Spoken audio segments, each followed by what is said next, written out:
Sveiki, su jumis LDK TV, sveikinu visus su 20 000 like mygtuko paspaudimu ir tą progą padarysim klausimėlį apie Lietuvos didžiąją kunigaikštystę.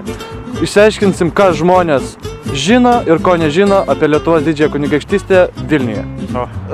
Ar žinot, kas yra Lietuvos didžioji kunigaikštystė? Taip.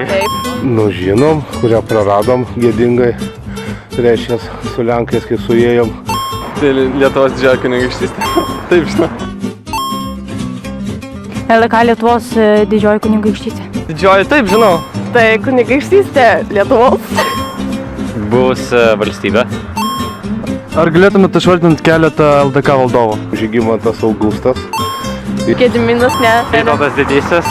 Kęstutis, Algirdas. Vytautas, Mindaugas. Karalius Mindaugas. Vytautas, Mindaugas. Gediminas. Mindaugas.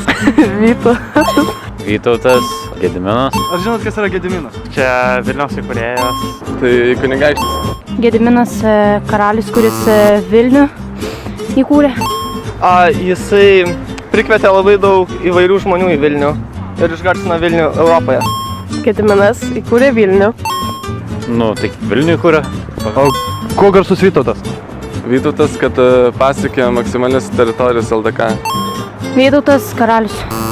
Vytautas jisai išplėtė LDK ribas iki Juodosios jūros.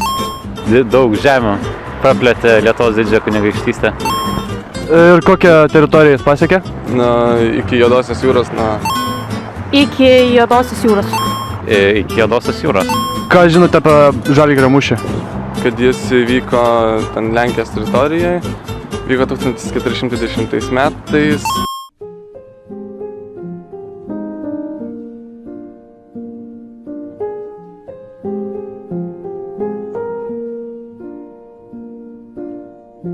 Kada vyko Žalgirio mūšis?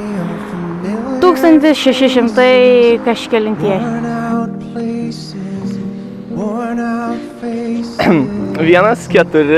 15 amžiaus vidury.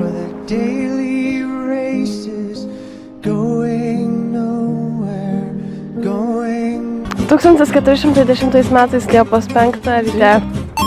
Vyko 1410 metais, laimėjo lietuviai su lenkais, sumušė vokiečius. Tai kas laimėjo? Lietuva? Tiksliau Lietuvos didžioji kunigaikštystė. Lietuviai, manos. LDK kartu su Lenkijos karalystė. Lietuvai. Kokiu metų laiku vyko Žalgirio mūšis? Vasarą. Teisingai. Taigi išsiaiškinom, kad vis dėlto žmonės Vilniuje žino apie Lietuvos didžiąją kunigaikštystę, bet yra tiesiog šiokių tokių netikslumų. Atsisveikiname su jumis LDK TV, susitiksime kitą savaitę.